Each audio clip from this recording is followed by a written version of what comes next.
बिहार में नीतीश कुमार जी ने जैसे ही तेजस्वी के साथ मिलकर, आरजेडी के साथ मिलकर भाजपा से पलटी मारकर सरकार बनाई, एक नए प्रकार की राजनीति का आगाज हो गया। यह वही नया प्रकार है जो पुराना अगड़े वर्सेस पिछड़े की लड़ाई चल रही थी, यानी बैकवर्ड वर्सेस फॉरवर्ड। और जिस तरीके से राष्ट्रीय जनता दल के राष्ट्रीय प्रदेश अध्यक्ष जगदानंद बाबू के पुत्र सुधाकर सिंह ने मंत्री पद से इस्तीफा दिया, राजनीतिक हलकों में हलचल मच गई।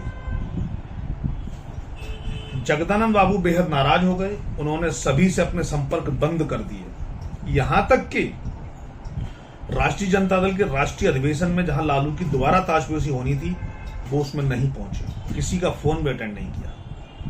ऐसा लगता है कि अब उनका राष्ट्रीय जनता दल से मोहभंग हो गया है। और अगर जगदानंद बाबू अपने पुत्र सुधाकर के साथ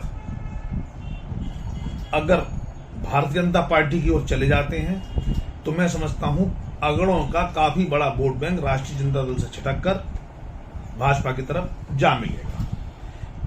और मुझे लगता है लालू प्रसाद इस बात को समझते हैं और बड़ी चालाकी से उन्होंने इसकी कंपनसेशन नीतीश कुमार के वोट बैंक से तैयार कर ली कि जब नीतीश आएंगे तो कुर्मी वोट लेकर आएंगे।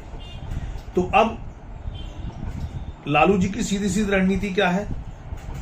पिछड़ों को आगे करो, अगड़ों को हटाओ, यानी भूरा बाल साफ करो, एक फैक्टर। दूसरा MY यानी मुस्लिम यादव वोट, नीतीश कुमार के कुर्मी वोट और इसके साथ जीतन राम मांझी के दलित वोट, इन सब के साथ मिलकर अगले बार में वो बिहार की सरकार बनाने के लिए तैयार नजर आती है। अब इसमें अगर जगदानंद बाबू चले जाते हैं तो लगभग अगले सारे भाजपा के साथ हो जाएंगे। वहीं पासवान वोट कम से कम जो 6 से 8% है, चिराग पासवान और पशुपति पासवान के साथ मिलकर मोदी जी के साथ खड़े हैं। ऐसे में अगर जीतन राम मांझी को बीजेपी अपनी साइड खींच लाती है तो कहीं ना कहीं बड़ा परिवर्तन आ सकता है। एक तरफ उपेंद्र कुशवाहा भी नाराज हैं, उनकी नाराजगी क्या रंग लाएगी ये देखने की बात होगी। लेकिन फिलहाल अगड़े वर्सेस पिछड़े की लड़ाई तेज होती जा रही है। हमें एक बात और देखनी है, हमें यह देखना है कि नीतीश कुमार कहीं ऐसा ना हो किसी और मामले में कहीं वापस पलटी मारकर कहीं कोई नया गेम ना शुरू कर दें। इधर पीके भी बिहार से अपनी ताल ठोंक रहे हैं, कोई नया समीकरण बनाने की तैयारी में है। मुझे लगता है कांग्रेस से उनका मोह भी भंग हुआ नहीं। कांग्रेस भी लगातार जिस तरीके से यात्रा कर रही है, लगभग कांग्रेस का भी ग्राफ बढ़ते जा रहा है।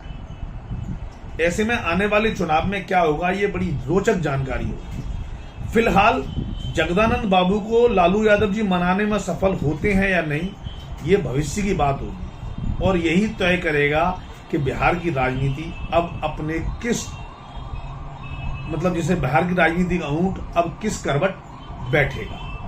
हमें यह भी समझ लेना चाहिए कि नीतीश कुमार की जितनी ज्यादा अंतरंगता आरजेडी से बढ़ रही है, कहीं ना कहीं नीतीश कुमार की पार्टी में भी विरोध के स्वर निकल रहे हैं। क्या यह विरोध इतने तेज होंगे कि उनको नीतीश कुमार मना ना सकें? क्या अगर जगदानंद बाबू अध्यक्ष पद से इस्तीफा देते हैं तो लालू यादव उनकी जगह किसी मुस्लिम नेता जैसे अब्दुल बारी सिद्दीकी को अध्यक्ष के पद पर बिठा सकें, जिससे कि मुस्लिम वोटों को इकट्ठा कर तुष्टीकरण की राजनीति को एक नया हवा दे सकें? भविष्य की बातें हैं, लेकिन फिलहाल मुस्लिम यादव और कुर्मी वोटों का एकजुट होना दिख रहा है। दलित वोटों की राजनीति आरजेडी पहले से करती आ रही है, आगे भी करेगी। आने वाले चुनाव रोचक होंगे, देखते हैं मोदी जी इसमें कैसे सेंध लगा पाते हैं। सुधाकर सिंह के भारतीय जनता पार्टी में अगर चले जाएंगे तो मैं समझता हूं फॉरवर्ड वर्सेस बैकवर्ड की लड़ाई बहुत क्लियर हो जाएगी, जो दोनों ही पार्टी के लिए आसान नहीं होगी। मैं समझता हूं बीजेपी के लिए इसमें ज्यादा तैयारी करने की जरूरत होगी। नमस्कार।